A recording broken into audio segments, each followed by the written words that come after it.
Assalamualaikum warahmatullahi wabarakatuh. Perkenalkan, saya Fadlude Andika. Saya dari Rombel E, PGSD Universitas Negeri Semarang.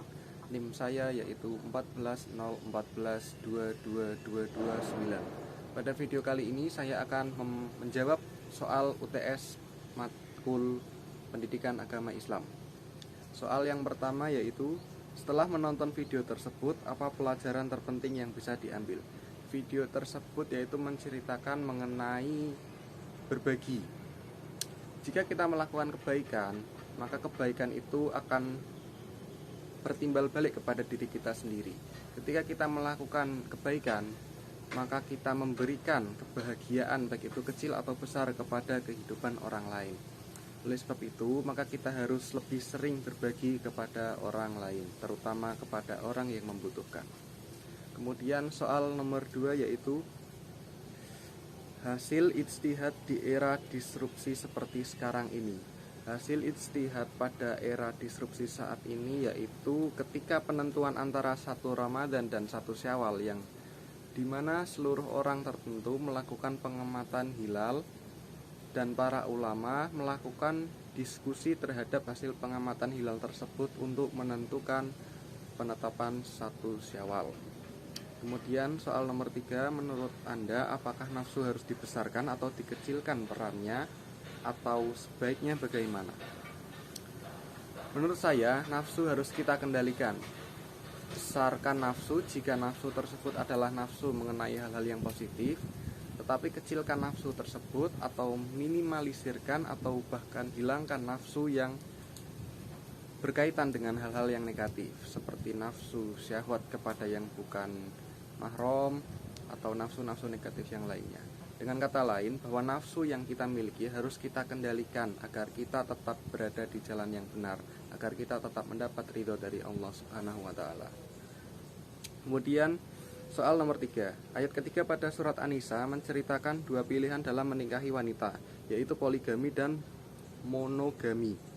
Menurut kalian, mana yang paling afdol? Jelaskan. Menurut saya, jika seseorang telah mampu bersikap adil dan yakin bahwa dia mampu bersikap adil dan mampu dalam hal ekonomi ataupun dalam hal kemapanan, dan dia mendapatkan izin dari keluarganya dan keluarga istri yang